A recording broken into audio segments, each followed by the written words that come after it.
সকল রাজ্যবাসীকে আমার প্রণাম ও জয়গুরু। আজ আমাদের পশ্চিমবঙ্গের মাননীয় মুখ্যমন্ত্রীর উদ্দেশ্যে একটা ভিডিও করছি। আমাদের মতো মায়েদের তরফ থেকে এই সতর্ক বার্তা, আপনি গোটা পশ্চিমবঙ্গবাসীর রক্ষাকর্তা, তাই সবাই চিন্তিত, আপনি সাবধানে থাকবেন। বলে না, সাবধানের মার নেই। আপনি খোলামেলা ঘোরাফেরা করবেন না, কাউকে জড়িয়ে ধরবেন না, মানুষের থেকে দূরত্ব বজায় রাখুন। কে বলতে পারে ছদ্মবেশে কোন উগ্রপন্থী কোথায় লুকিয়ে আছে?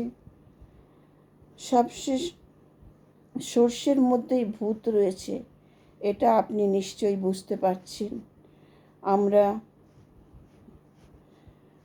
আমরা কাদের কথা বলছি সেটা আপনি নিশ্চয়ই বুঝতে পারছেন। বাইরের শত্রু তো আছেই, তার পাশাপাশি আবার ঘরের শত্রুও কিন্তু কম নেই আপনার।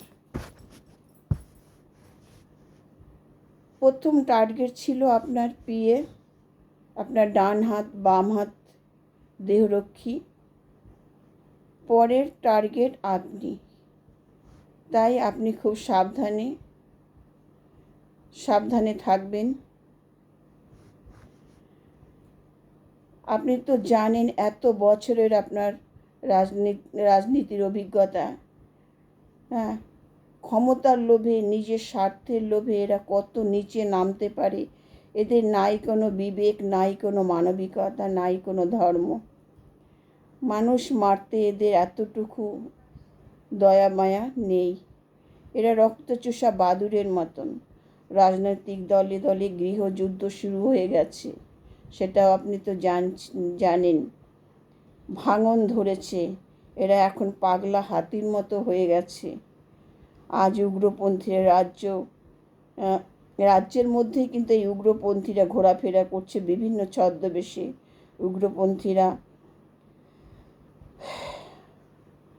উগ্রপন্থী কারা? উগ্রপন্থী তো রাজ্যেই তৈরি হচ্ছে। এই রাজ্যের মধ্যে একটা উগ্রপন্থী কারখানা গড়ে উঠেছে।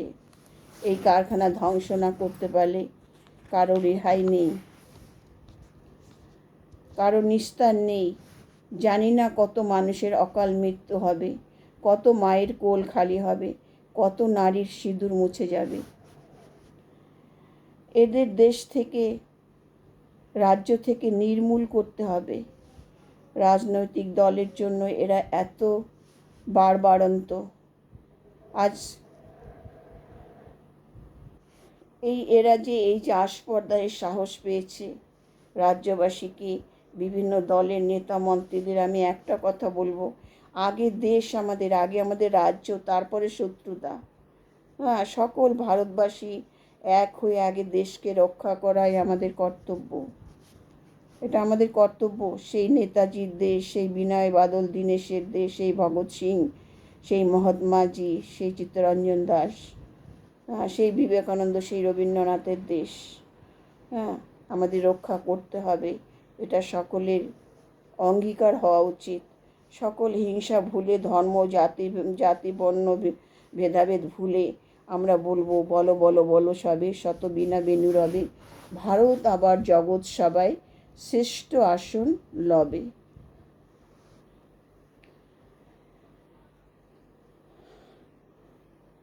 ভারতবর্ষকে আমরা সুজলা সুফলা শস্য শ্যামলা করে গড়ে তুলি, এটাই আমাদের অঙ্গীকার হোক। আমরা মাননীয় মুখ্যমন্ত্রী বাবুকে পেয়েছি, নরেন্দ্র মোদীর মতন একজন প্রধানমন্ত্রীকে পেয়েছি, অমিত শাহজির মতন একজন বিচক্ষণ বুদ্ধিদাতা পেয়েছি, মোদিজির পাশে ঢাল হয়ে দাঁড়িয়ে আছে। আমরা গর্বিত, আমরা ধন্য হয়েছি। ওনাদের হাজারো কোটি প্রণাম। আমাদের হাজারো কোটি প্রণাম জানাই। আপনারা ভালো থাকবেন। আপনারা ভালো না থাকলে আমরা রাজ্যবাসী, দেশবাসী ভালো থাকতে পারবো না। আপনাদের দীর্ঘায়ু কামনা করি। সবার শেষে বলবো, ধন ধান্য পুষ্পে ভরা আমাদের এই বসুন্ধরা, তাহার মাঝে আছে দেশ এক, সকল দেশের সেরা। স্বপ্ন দিয়ে তৈরি সে যে, স্মৃতি দিয়ে ঘেরা। জয় গুরু, জয় শ্রীরাম।